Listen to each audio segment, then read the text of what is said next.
ॐ भूर्भुवः स्वः तत्सवितुर्वरेण्यं भर्गो देवस्य धीमहि धियो यो नः प्रचोदयात्। ॐ शान्ति शान्ति शान्तिः। नमस्ते माय डियर फ्रेंड्स, नमस्ते मेरे प्यारे दोस्तों। ये महर्षि से बातचीत का 25वां वीडियो है। ये वीडियो शुरू होता है महर्षि से बातचीत संख्या नंबर 266 से।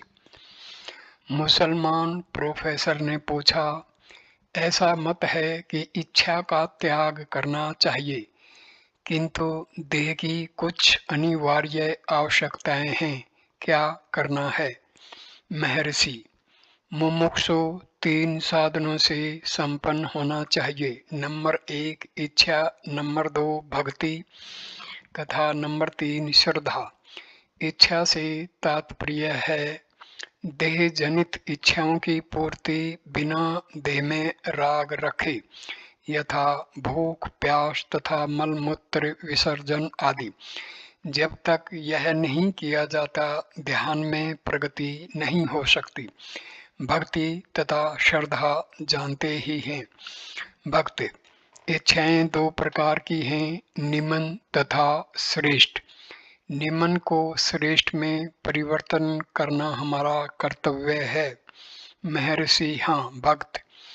अच्छा भगवान, आपने 3 साधनों का वर्णन किया, जिनमें से इच्छा देह आदि से राग किए बिना स्वाभाविक आवश्यकताओं की पूर्ति है। मैं 3 अथवा 4 बार प्रतिदिन भोजन करता हूँ तथा देह जनित आवश्यकताओं पर इतना अधिक ध्यान देता हूँ कि मैं देह के भार से दब जाता हूँ। क्या ऐसी कोई अवस्था है जब मैं देह रहित हो जाऊं, जिससे कि मैं देह जन्य आवश्यकताओं के कलेश से मुक्त हो जाऊं? महर्षि, आसक्ति, राग, द्वेष हानिकारक है। कर्म अपने आप में बुरा नहीं है। 3 अथवा 4 बार भोजन करने में कोई हानि नहीं है, किंतु केवल यही मत कहो, मुझे इस प्रकार का भोजन प्रिय है और उस प्रकार का नहीं, तथा इसी प्रकार। इसके अतिरिक्त तुम जागृत अवस्था के 12 घंटों में ये भोजन आदि करते हो, न कि सुषुप्ति के समय में। क्या सुषुप्ति तुम्हें मुक्ति की ओर ले जाती है? यह मानना भूल है कि केवल निष्क्रियता मोक्ष करा देती है। भक्त, सदेह तथा विदेह मुक्तों का वर्णन आता है। महर्षि, कोई मुक्ति नहीं है, और मुक्त कहाँ है? भक्त, क्या हिंदू शास्त्रों में मुक्ति का वर्णन नहीं है? महर्षि, मुक्ति आत्मा का ही दूसरा नाम है। जीवन मुक्ति तथा विदेह मुक्ति सब अज्ञानियों के लिए हैं। ज्ञानी को न मुक्ति का भान है न बंध का। अज्ञानी का अज्ञान नष्ट करने के लिए बंध, मुक्ति तथा मुक्ति की श्रेणियों का विवरण है। मुक्ति में और कुछ नहीं। भक्त, भगवान के दृष्टि बिंदु से तो यह ठीक है, किंतु हम लोगों के बारे में क्या? महर्षि, वह तथा मैं का भेद ज्ञान मार्ग में बाधा है। भक्त, किंतु इससे अस्वीकार नहीं किया जा सकता कि भगवान श्रेष्ठ भूमिका में है, जबकि हम लोग सीमित हैं। क्या भगवान मुझे अपना सा कर लेंगे? महर्षि, क्या तुम्हें सुषुप्ति में सीमित होने का बोध था? भक्त, मैं सुषुप्ति की अवस्था को अब इस अवस्था में नहीं ला सकता और उसके बारे में नहीं बता सकता। महर्षि, तुम्हारा ऐसा करना आवश्यक नहीं। ये 3 अवस्थाएं अपरिवर्तित आत्मा के समक्ष एक के बाद दूसरी होती रहती हैं। तुम अपनी सुषुप्ति अवस्था को स्मरण कर सकते हो। तुम्हारा वास्तविक स्वरूप ऐसा है। उस समय कोई सीमाएं नहीं थी। अहम भाव के उदय होने के बाद ही सीमाएं आ जाती हैं। भक्त, आत्मा की प्राप्ति कैसे हो? महर्षि, आत्मा की प्राप्ति नहीं करना है क्योंकि तुम आत्मा हो। भक्त, हाँ, मुझ में एक अपरिवर्तित तथा दूसरी परिवर्तित आत्मा है। आत्माएं दो हैं। महर्षि, परिवर्तनशील संकल्प मात्र है। मैं के संकल्प के उपरांत ही समस्त संकल्प उदय होते हैं। देखो संकल्प किसको उदय होते हैं, तब तुम उनसे परे हो जाओ और वे समाप्त हो जाएंगे। आशय यह है कि अहम भाव के उद्गम का पता लगाने से शुद्ध आत्मा का अनुभव हो जाता है। भक्त, क्या मैं अहम ब्रह्मास्मि का ध्यान करूं? महर्षि, मंत्र मैं ब्रह्म हूँ ख्याल करने के लिए नहीं है। अहम मैं से प्रत्येक व्यक्ति परिचित है। ब्रह्म अहम के रूप में सब में रह रहा है। मैं को जानो, मैं ही ब्रह्म है। तुमको वैसा ख्याल करने की आवश्यकता नहीं, केवल मैं को ढूंढो। भक्त, क्या शास्त्रों में कोशों को त्याग करने की चर्चा नहीं है? महर्षि, अहम भाव के उदय होते ही मैं को भ्रांतिवश देह, इंद्रिय तथा मन आदि से एक कर लिया जाता है।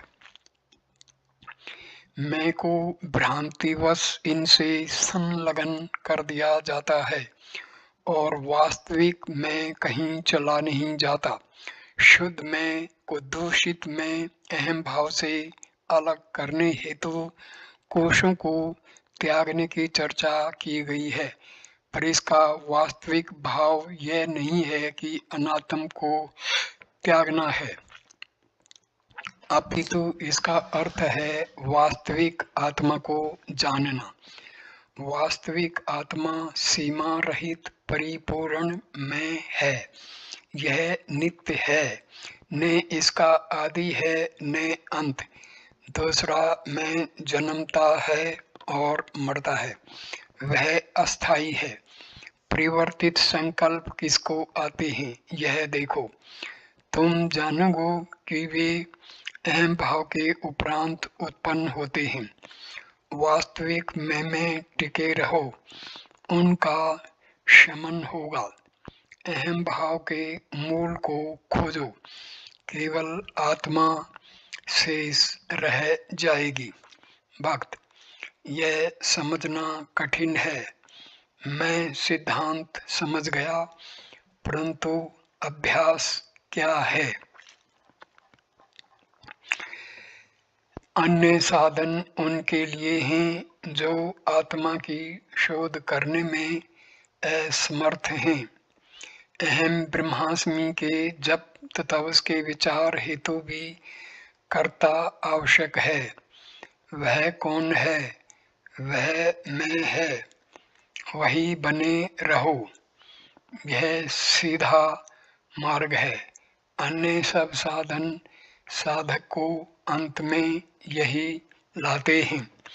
भक्त, मुझे मैं का भान है, तथापि मेरे क्लेशों का अंत नहीं हुआ। महर्षि, यह मैं शुद्ध नहीं है। यह देह तथा इंद्रियों के संयोग से दूषित हो गया है। क्लेश किसको है, यह देखो। यह अहम भाव को है, उस पर रुको, तब अन्य संकल्प नष्ट हो जाएंगे। भक्त, हाँ, यह कैसे करें, यही सारी कठिनाई है। महर्षि, शुद्ध मैं का विचार करो और वहाँ टिको, जिससे अन्य सब संकल्प दूर हो जाएंगे। 23 अक्टूबर 1936।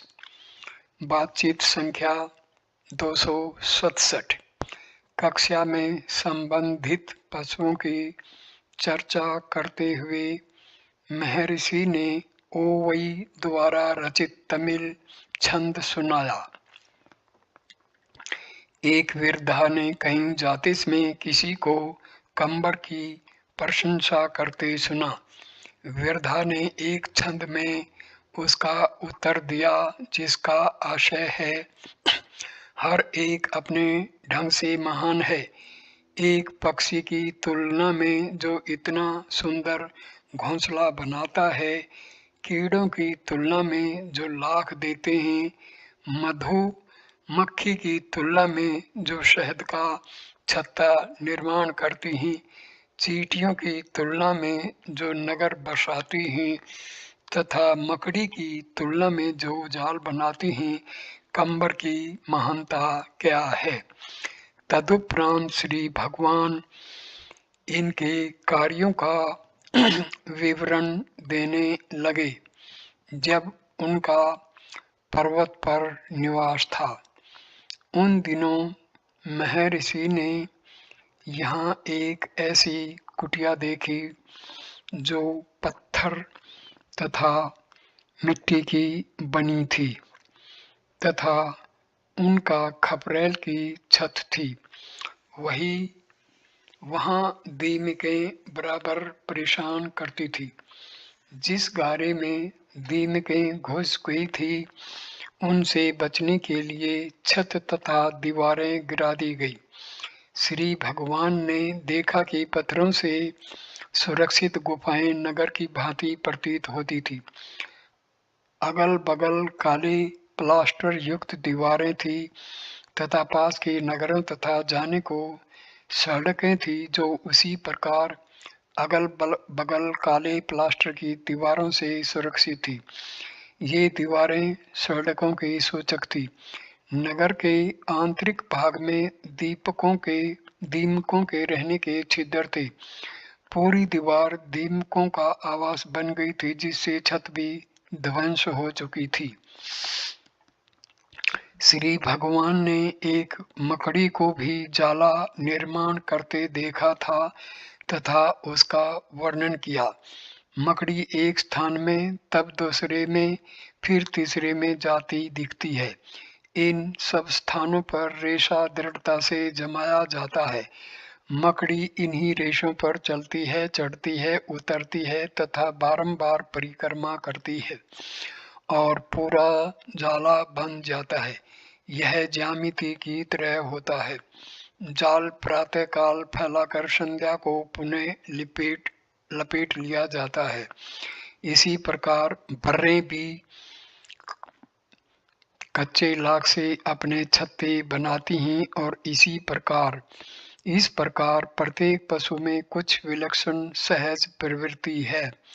कंबर की विद्वता आश्चर्य की वस्तु नहीं, क्योंकि जिस प्रकार उपरोक्त उदाहरण में बताया गया है, यह भी ईश्वर की इच्छा से ही है। बातचीत संख्या 268। डॉक्टर सैयद, मुक्ति क्या है? ईसा का इससे क्या अभिप्राय था? महर्षि, मुक्ति किसके लिए तथा किससे? भक्त, मुक्ति व्यक्ति के लिए तथा जगत के दुख एवं कष्टों से। महर्षि, दुख इत्यादि किसके हैं? भक्त, मन के। महर्षि, क्या तुम मन हो? भक्त, अब मैं यह स्पष्ट करूं कि यह प्रश्न क्यों उठा। मैं ध्यान कर रहा था। मैं ईसा द्वारा कुछ भक्तों पर किए गए अनुग्रह पर विचार कर रहा था, जिनको मुक्ति प्राप्त हो गई। मैं श्री भगवान को उनके अनुरूप मानता हूँ। क्या मुक्ति इसी प्रकार के अनुग्रह का परिणाम नहीं है? मेरे प्रश्नों का यही आशय था। महर्षि, हाँ, ठीक। भक्त, मैं कौन हूँ? पुस्तिका में स्वरूप दृष्टि का वर्णन है। उस अवस्था में दृष्टा एवं दृश्य दोनों ही होंगे। इसका अंतिम एकता से क्या सामंजस्य हो? महर्षि, तुम मुक्ति की इच्छा एवं कष्ट आदि का निवारण क्यों चाहते हो? जो इनकी कामना करता है वह इनको देखता भी है। यह ऐसा है। सचेतनता ही दृष्टि है। यह दृग दृश्य भाव से युक्त होता है। क्या सचेतनता आत्मा से पृथक हो सकती है? आत्मा ही सब कुछ है। भक्त, निज स्वरूप से अहम को किस प्रकार अलग देखें? महर्षि, जिसका उदय तथा पतन है वह अहम दृश्य मात्र है। जो अनादि एवं अनंत है वही नित्य आत्म चैतन्य है। भक्त, क्या आत्मा का निरंतर चिंतन मन को अधिक का अधिक निर्मल करेगा, जिससे वह और किसी का चिंतन न कर केवल परमार्थ तत्व का चिंतन करेगा? महर्षि, यही शांत मन परमात्मा है। यही चंचल हो संकल्पों से विक्षिप्त हो जाता है। मन आत्मा की शक्ति मात्र है।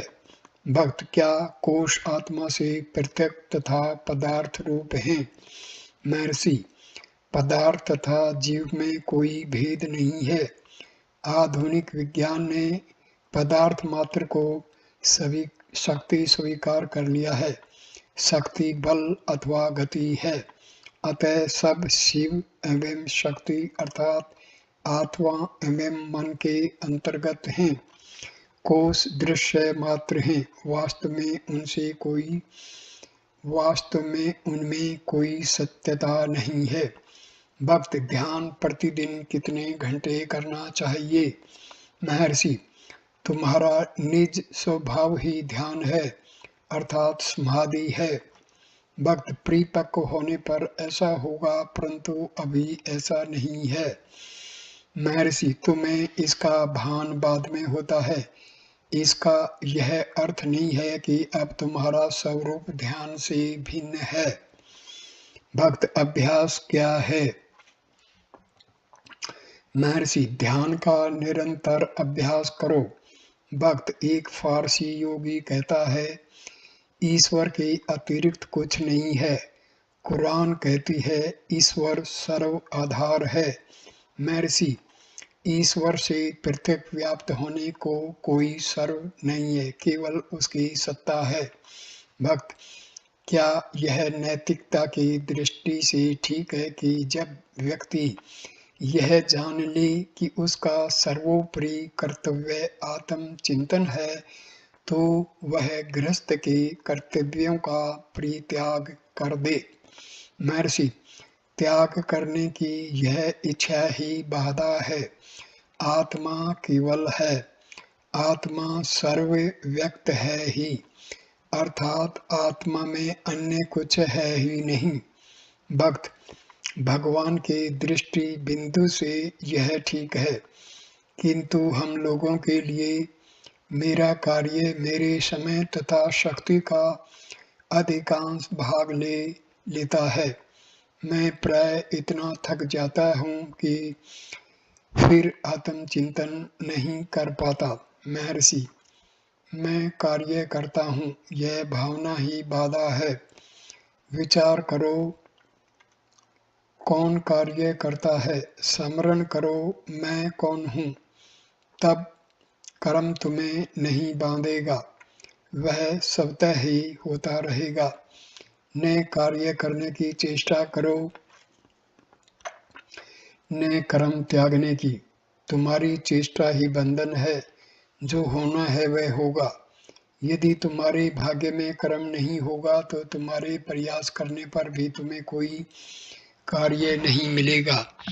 यदि तुम्हारे भाग्य में कार्य करना है तो तुम उसे छोड़ नहीं सकते।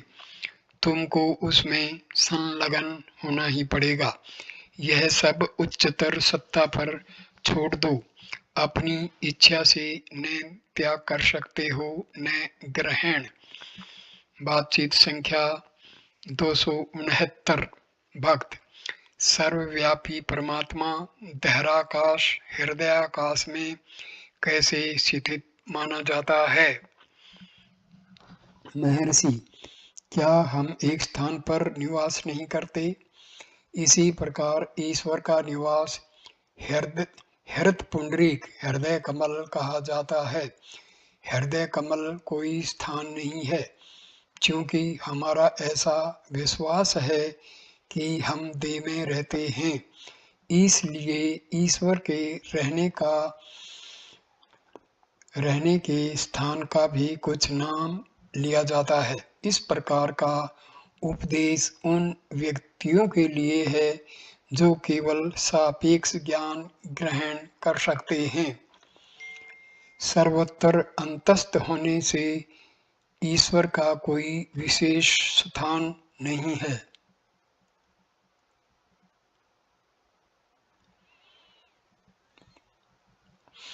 क्योंकि हम अपने को देह में स्थित मानते हैं, हमारा यह भी विश्वास है कि हमारा जन्म होता है, किंतु हम गहन निद्रा में देह, ईश्वर अथवा साक्षात्कार की पद्धति का विचार नहीं करते। तथापि जागृति में हम देह भाव में दृढ़ रहकर अपने को देह में स्थित मानते हैं। पर ब्रह्म वह है जिससे देह उत्पन्न होता है, उसी में निवास करता है तथा उसी में घुस जाता है।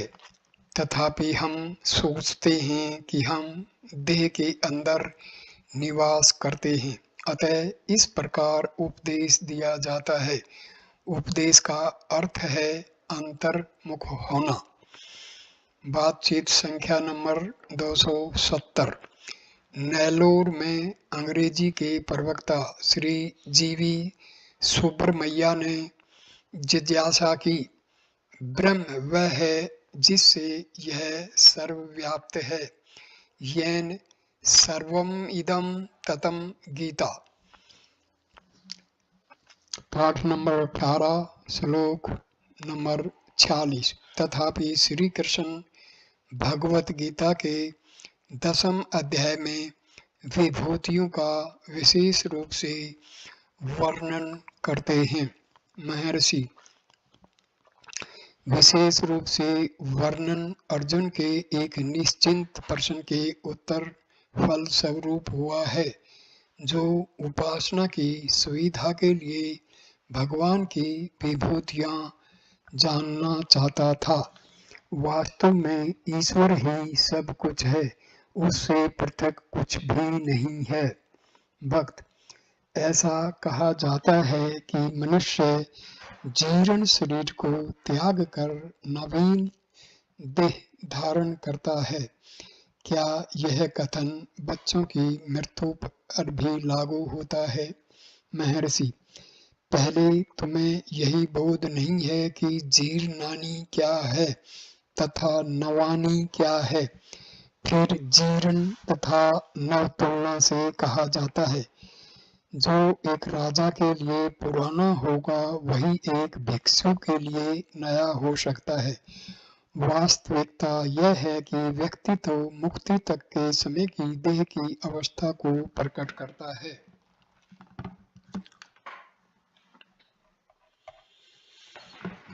बातचीत संख्या नंबर 271। डॉक्टर सैयद, अनुग्रह किस प्रकार प्राप्त हो? महर्षि, जिस प्रकार आत्मा प्राप्त होती है प्रत्यक्ष में हम इसे प्राप्त कर सकते हैं। महर्षि, आत्म समर्पण से।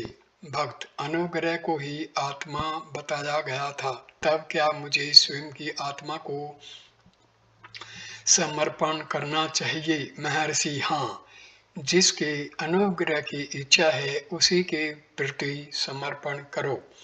ईश्वर, गुरु तथा आत्मा एक के ही अलग दृश्य हैं। भक्त,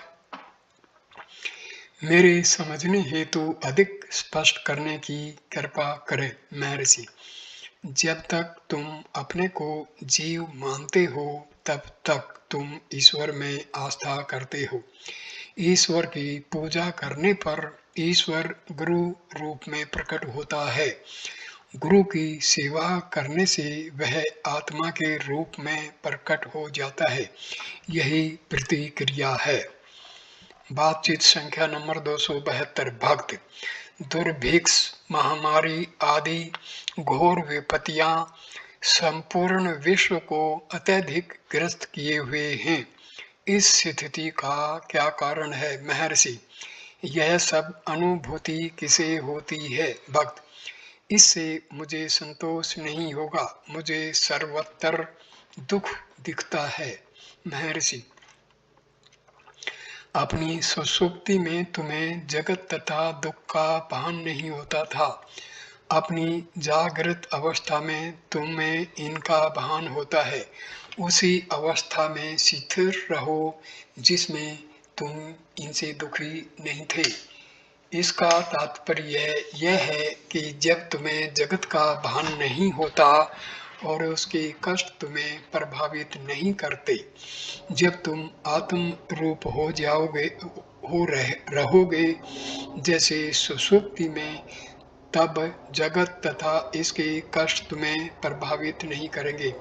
अतः अंतर्मुख हो, आत्मा को देखो, तब जगत तथा उसके दुखों का अंत हो जाएगा। भक्त, किंतु यह स्वार्थ परायणता है।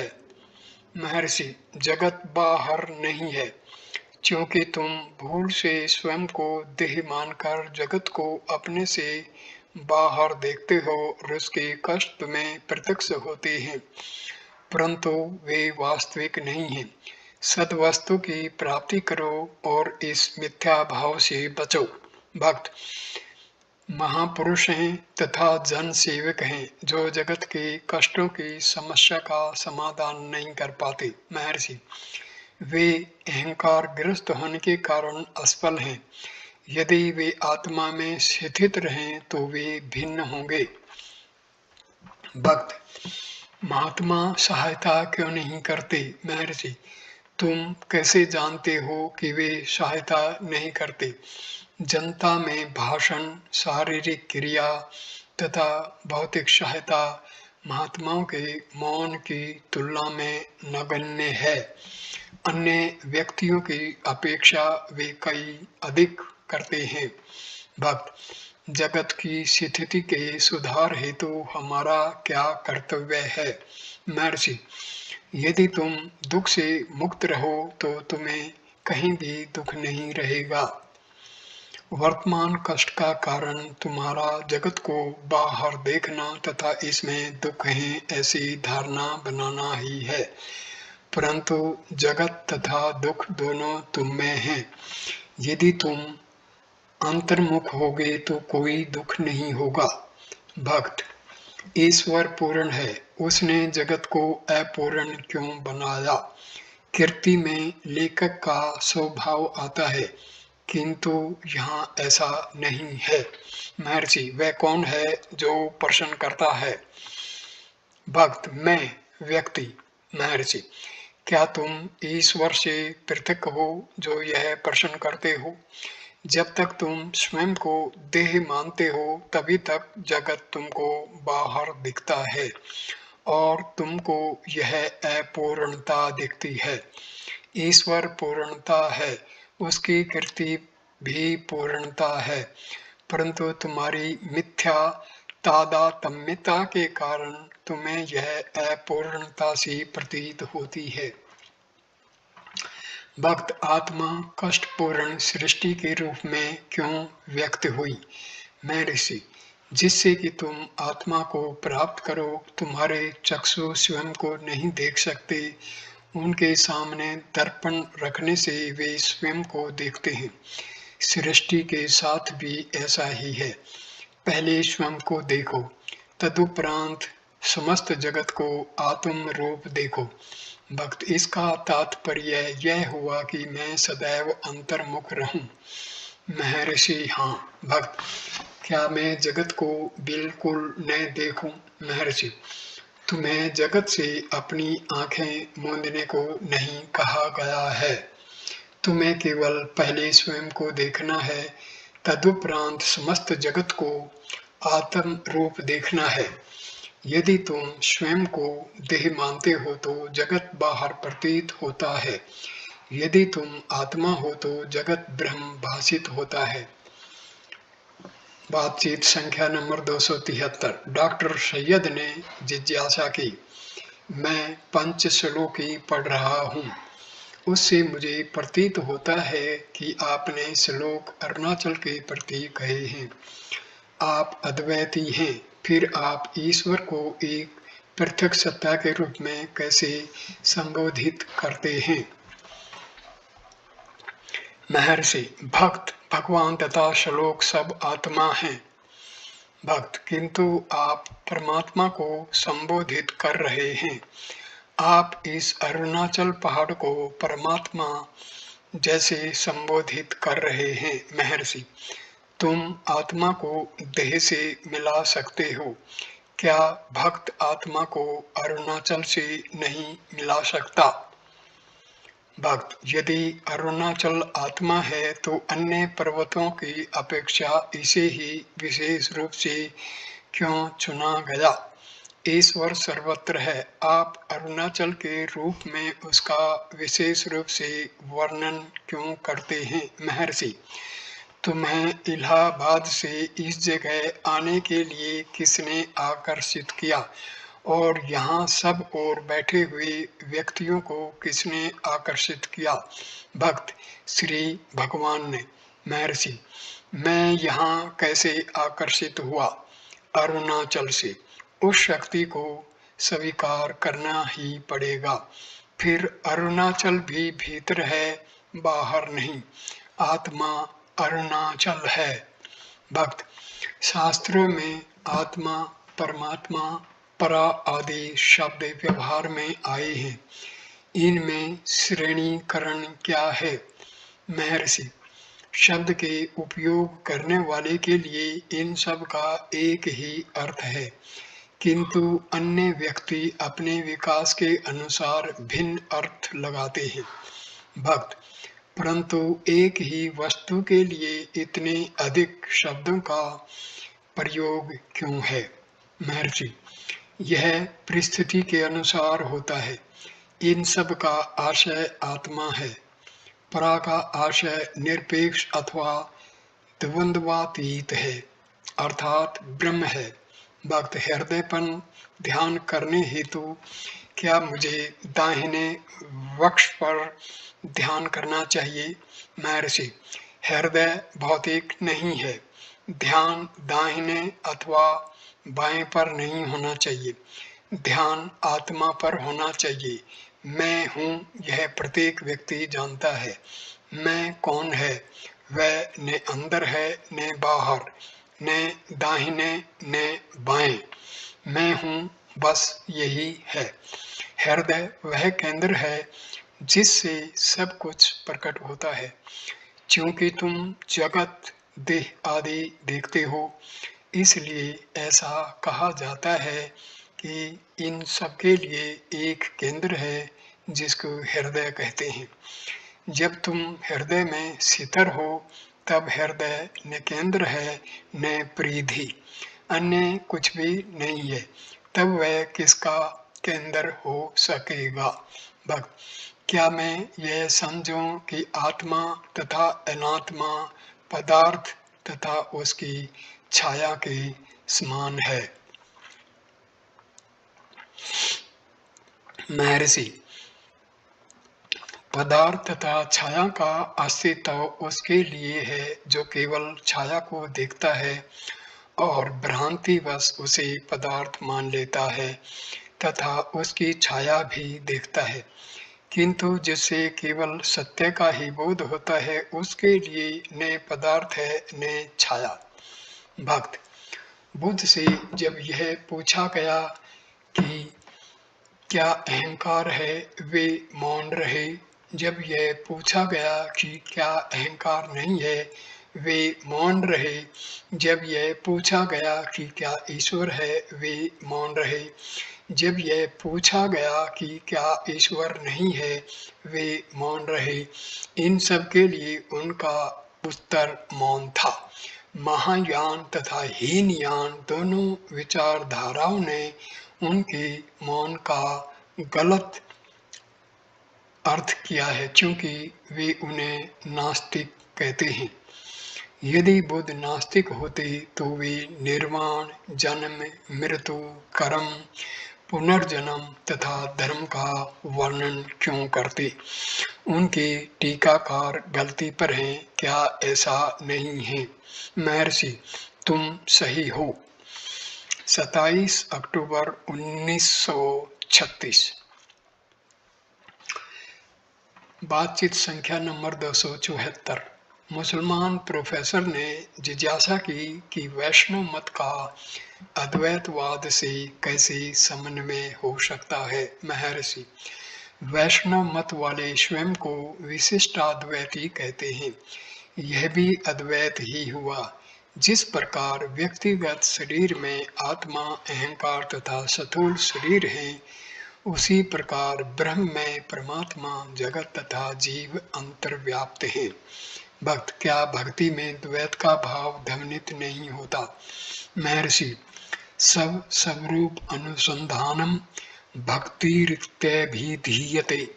आत्मा का अनुसंधान ही भक्ति कहा गया है। भक्ति तथा आत्मा अनुसंधान एक हैं और समान हैं। अद्वैतियों की आत्मा ही भक्तों का ईश्वर है।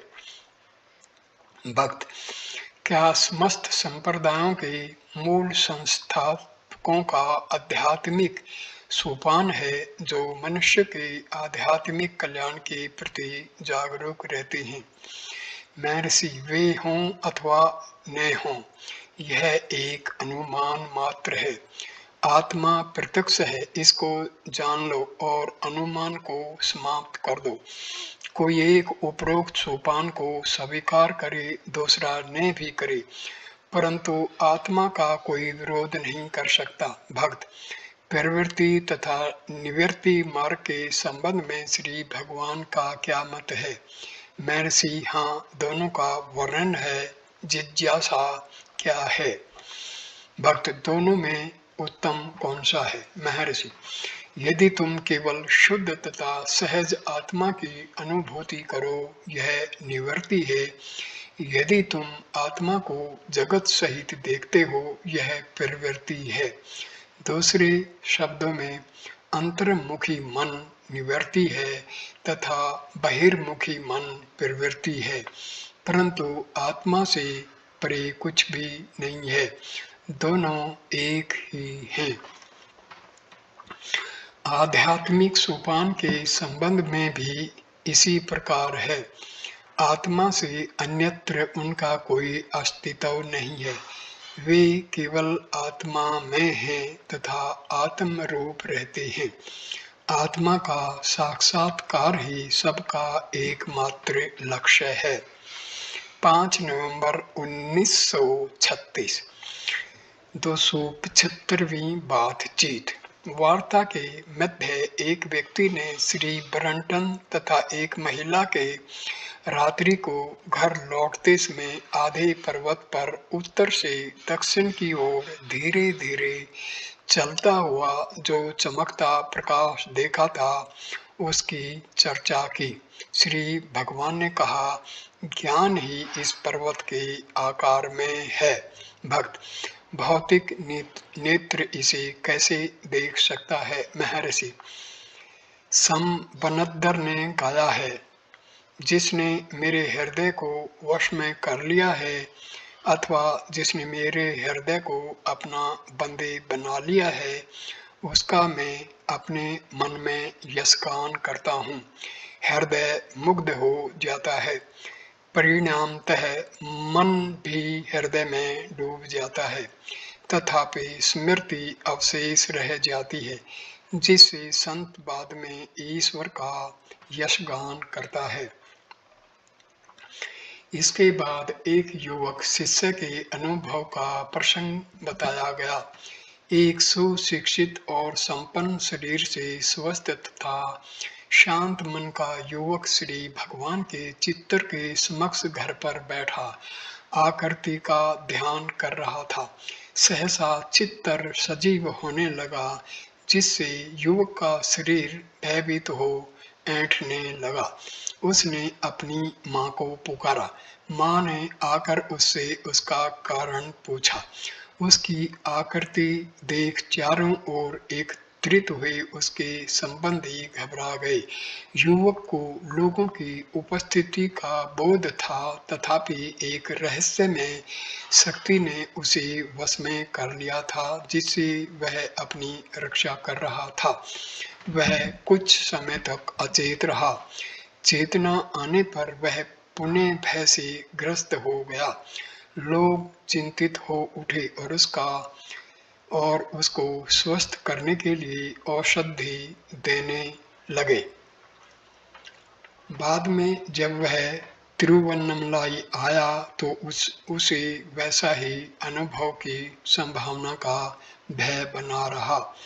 श्री भगवान के सानिध्य ने किसी बुरी घटना को नहीं होने दिया, किंतु जब कभी वह कक्ष से बाहर दूर निकलता था, वह शक्ति उस पर हावी होकर उसे भय से जकड़ लेती थी। श्री भगवान ने कहा, क्या ऐसा है? मुझे किसी ने पहले यह नहीं बताया। एक भक्त ने जिज्ञासा की, क्या वह शक्तिपात नहीं था? महर्षि, हाँ, यह है। पागल व्यक्ति संस्कारों से चिपका रहता है, जबकि ज्ञानी नहीं। दोनों में यही अंतर है। ज्ञान एक प्रकार का उन्माद ही है भक्त, किंतु शक्तिपात तो जब पाप पुण्य क्रम साम्य बराबर होते हैं तब होता है। महर्षि, हाँ, मल परिपाक क्रम साम्य तथा शक्तिपात का एक ही अर्थ है। व्यक्ति के संस्कारों के अनुसार उसकी गति है। जब उसे बोध दिया जाता है कि वह आत्मा है, तो वह बोध उसके मन पर अपना प्रभाव डालता है तथा उसका अनुमान पहले से विपरीत दिशा में जाने लगता है। उस शक्ति के वेग के सामने वह अपने को असहाय पाता है। मैं आत्मा हूँ, इस बात को वह जिस प्रकार अनुमान करता है, उस स्थिति के अनुसार उसका अनुभव होता है। उसकी वह चाहे जो कुछ भी कल्पना कर ले, केवल शक्तिपात ही सत्य एवं सही अनुभव प्रदान करता है।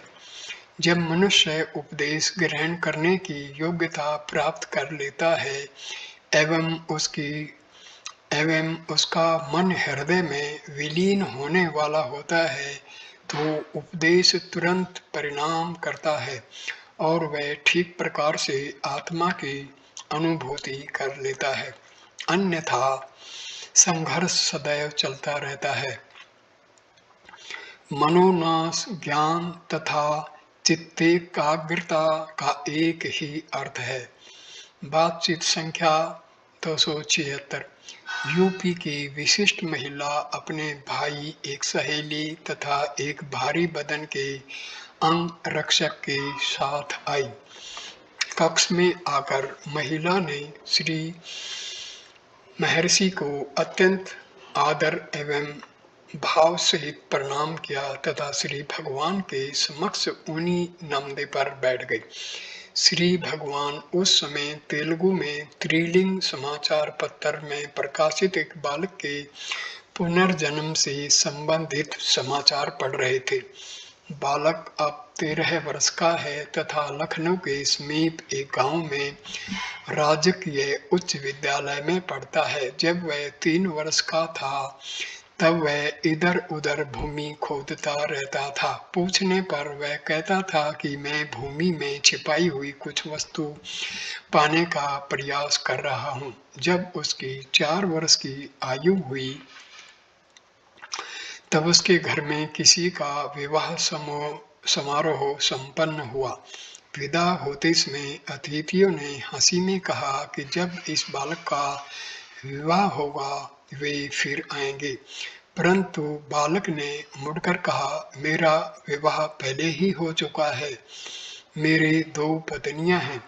फिर प्रश्न किए जाने पर कि वे कहाँ हैं, तो उसने एक ग्राम में ले जाने की इच्छा प्रकट की तथा वहां जाकर उसने 2 स्त्रियों की ओर संकेत कर उन्हें अपनी पत्नी बताया। अब पता चला कि उनके पति के स्वर्गवास तथा उस बालक के जन्म के बीच 10 माह का समय बीता था। जब यह प्रसंग महिला को बताया गया तो उसने जिज्ञासा की कि क्या व्यक्ति की मृत्यु के उपरांत की स्थिति मालूम करना संभव है। श्री भगवान ने कहा, कुछ का जन्म तुरंत हो जाता है, अन्य का कुछ काल व्यतीत होने पर होता है और कुछ पृथ्वी पर जन्म न लेकर बाद में उच्चतर लोक में मुक्ति पाते हैं तथा अत्यंत सीमित व्यक्ति ही यहाँ और अभी मुक्त हो पाते हैं। महिला, मेरा आशय यह नहीं है। क्या मृत्यु के बाद उस व्यक्ति की अवस्था का पता लगाना संभव है। महर्षि, यह संभव है, किंतु इसे जानने का प्रयास क्यों। सारी बातें उतनी ही सत्य हैं जितना कि उनकी खोज करने वाला है। महिला, एक व्यक्ति का जन्म, उसका अस्तित्व तथा मृत्यु हमारे लिए वास्तविक है।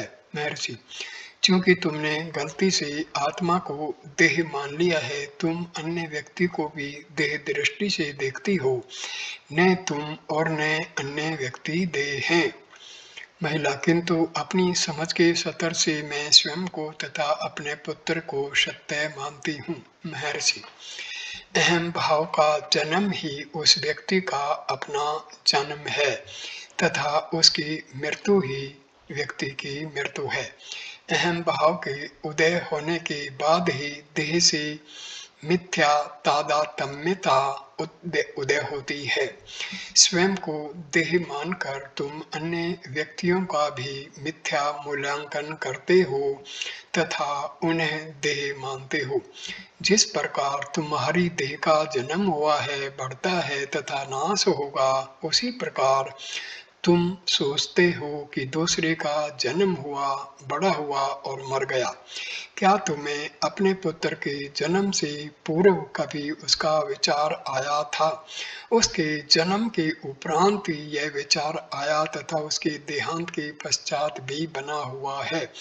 जितना तुम उसका विचार करती हो उतना ही वह तुम्हारा पुत्र है। वह कहाँ चला गया है, वह उस स्रोत में मिल गया है जहाँ से वह आया था। उसकी तुम्हारे साथ एक रूपता है। जब तक तुम हो वह भी है। यदि तुम स्वयं की देह से तादात्म्यता करना छोड़ दो किंतु वास्तविक आत्मा की अनुभूति करो तो यह भ्रांति समाप्त हो जाए। तुम नित्य हो, इस प्रकार दूसरे भी नित्य प्रतीत होंगे। जब तक इस सत्य की अनुभूति न कर लोगे तब तक मिथ्या ज्ञान एवं मिथ्या तादात्म्यता से उत्पन्न मिथ्या मूल्यांकन के कारण वह शोक सदैव रहेगा। महिला, श्री भगवान के अनुग्रह से मुझे सत्य ज्ञान की प्राप्ति हो। महर्षि, अहम वृत्ति से मुक्त हो जाओ। जब तक मैं जीवित है तब तक शोक है, जब मैं नहीं रहता तब शोक भी नहीं रहता। सुषुप्ति की अवस्था पर विचार करो। महिला, हाँ, किंतु जब मैं अहम वृत्ति पर एकाग्र होती हूँ तब दूसरे संकल्प उदय होते हैं और मुझे अशांत करते हैं। महर्षि, देखो ये संकल्प किसके हैं, वे नष्ट हो जाएंगे। उनका मूल केवल अहम वृत्ति में है। इस पर डटे रहो तो वे लुप्त हो जाएंगे।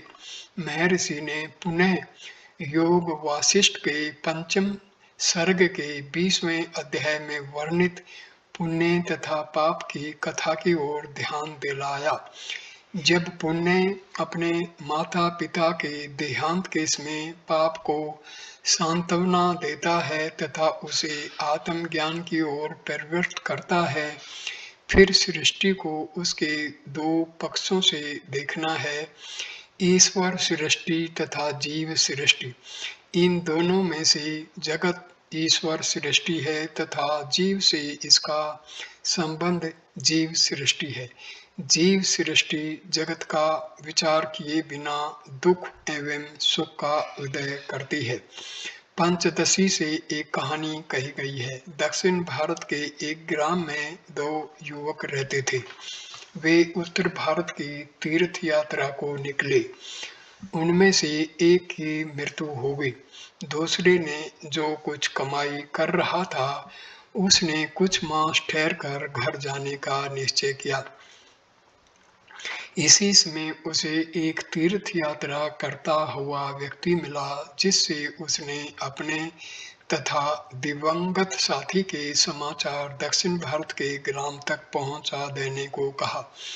तीर्थ यात्री ने समाचार पहुंचाए, किंतु गलती से दोनों के नाम बदल दिए। इसका परिणाम यह हुआ कि मृतक के माता पिता उसके सुरक्षित रहने के उपलक्ष्य में आनंद मनाने लगे तथा जीवित व्यक्ति के माँ बाप शोक करने लगे। इस प्रकार तुम देखोगे कि सुख अथवा दुख का वास्तविकता से कोई संबंध नहीं है। यह मानसिक अवधारणाओं के कारण है। इसके लिए जीव सृष्टि उत्तरदायी है। जीव भाव को खत्म कर दो, न दुख रहेगा न सुख, किंतु सदैव के लिए केवल आनंद ही रहेगा।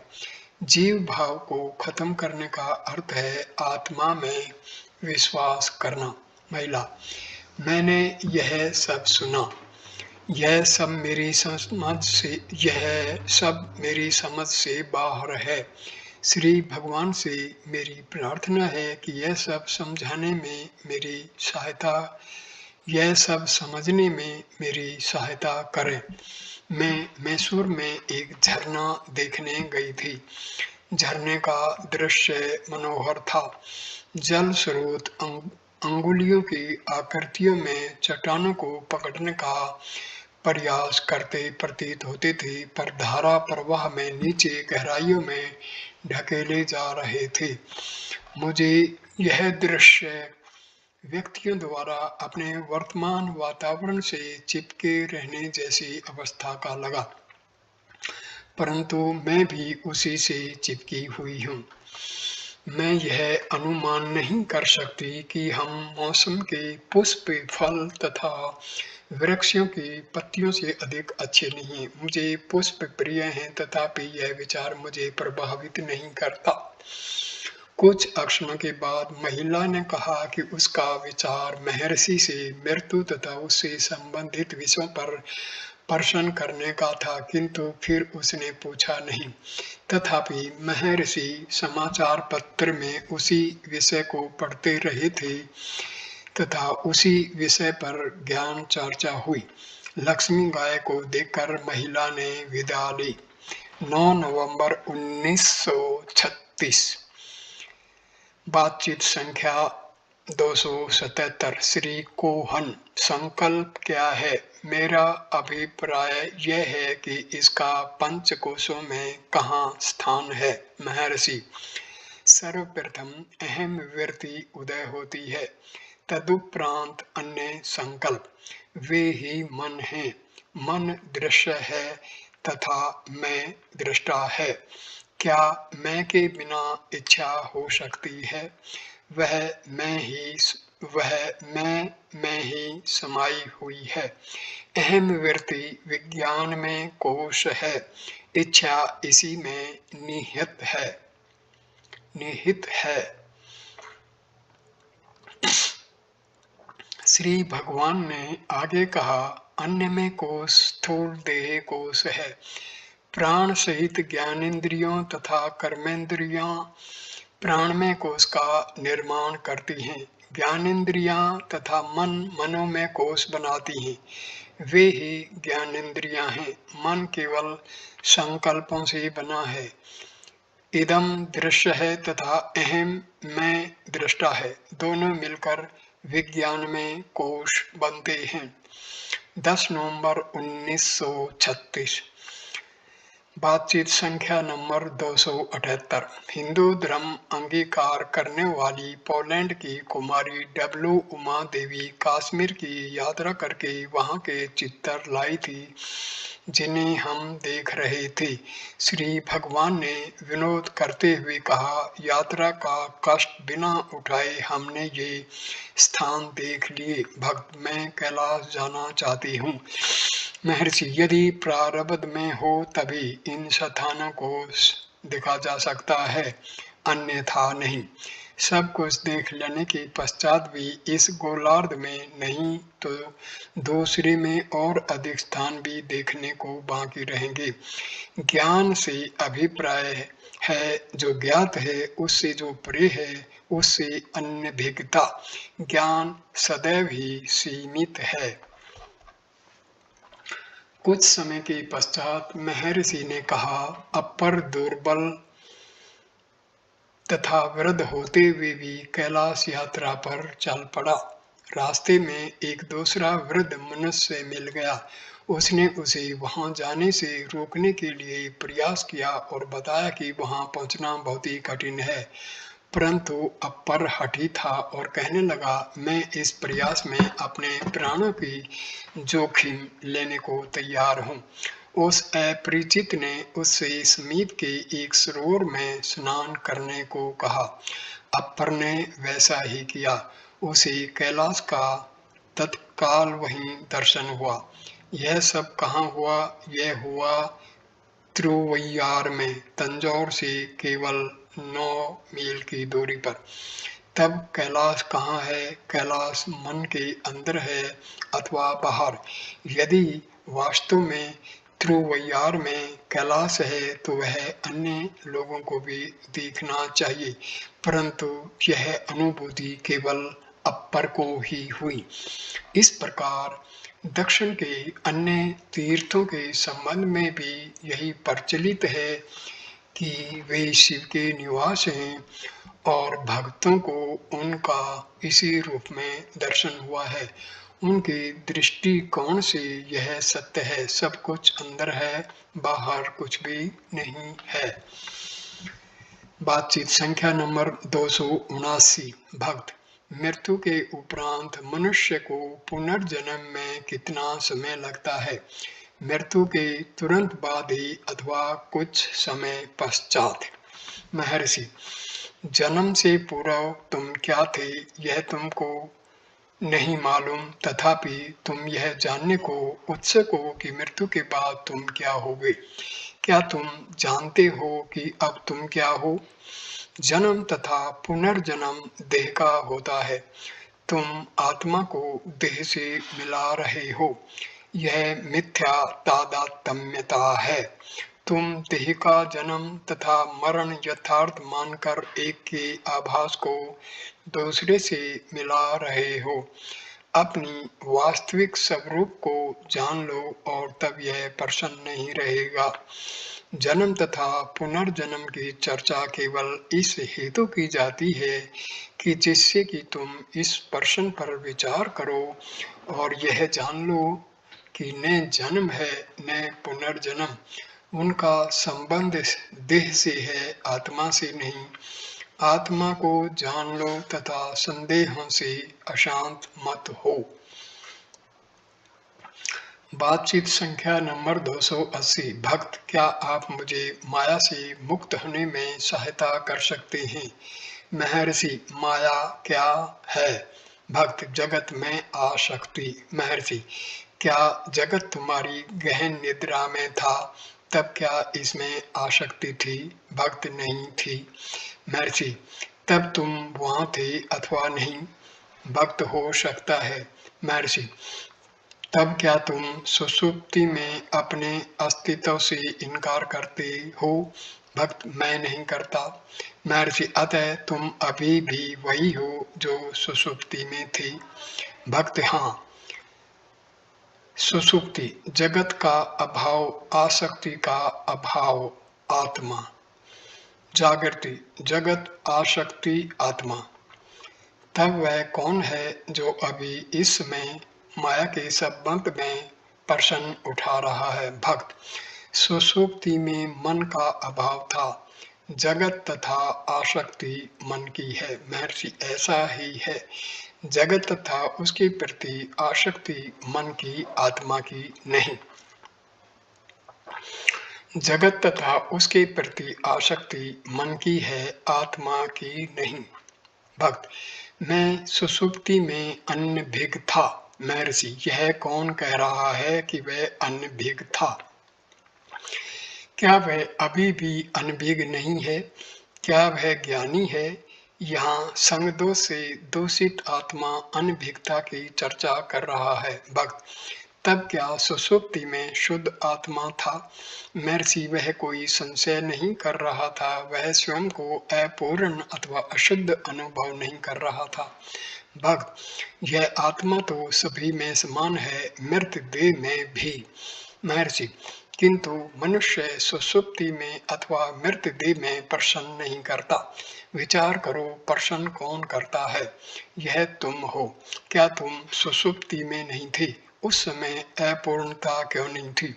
शुद्ध आत्मा अस्तित्व मात्र है। यह जागृत अवस्था जैसे विषय भाव में नहीं आता।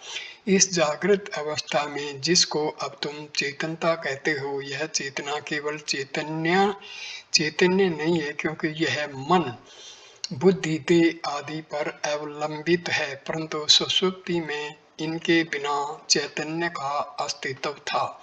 भक्त किंतु सुषुप्ति में मुझे चैतन्य का भान नहीं होता। महर्षि इसका भान किसको नहीं है? तुम स्वीकार करते हो मैं हूँ, तुम स्वीकार करते हो सुषुप्ति में मैं था, यह होने पना ही तुम हो। भक्त क्या आपका आशय है कि सुषुप्ति आत्म साक्षात्कार है? महर्षि यह आत्मा है, तुम साक्षात्कार की बात क्यों करते हो? क्या ऐसा एक भी क्षण है जब आत्मा का साक्षात नहीं होता? यदि ऐसा कोई क्षण होता, दूसरे क्षण को साक्षात्कार का क्षण कहा जाना संभव होता। ऐसा कोई क्षण नहीं है जब आत्मा न हो अथवा जब आत्मा का साक्षात्कार न हो। उसके लिए सुषुप्ति को ही क्यों चुनते हो? इस समय भी तुम आत्मा का साक्षात्कार है, इस समय भी तुम्हें आत्मा का साक्षात्कार है। भक्त किंतु मैं समझता नहीं। महर्षि इसका कारण यह है कि तुम आत्मा को देह से मिला रहे हो। मिथ्या तादात्म्यता को त्याग दो और आत्मा प्रकट ही है। भक्त किंतु मैंने आपसे माया अथवा आसक्ति से निवृत्त होने के लिए आपकी सहायता की जो याचना की थी, मेरे उस प्रश्न का समाधान नहीं हुआ। महर्षि सुषुप्ति में यह आसक्ति नहीं होती, इसकी अनुभूति तथा अनुभव अभी है। यह तुम्हारा वास्तविक स्वरूप नहीं है। यह भ्रांत धारणा किसको हुई है? अपने वास्तविक स्वरूप को जान लेने पर मैं मेरा नहीं रहेगा। यही माया से मुक्ति पाना है। माया बाहर नहीं है कि उससे किसी अन्य प्रकार से मुक्त हुआ जा सके। इस वीडियो को यहीं पर विराम देता हूँ। अगला वीडियो नंबर 26 हम शुरू करेंगे 15 नवंबर 1936 निहाई से सफूलिंग। बातचीत संख्या नंबर 281। धन्यवाद मेरे दोस्तों, नमस्कार।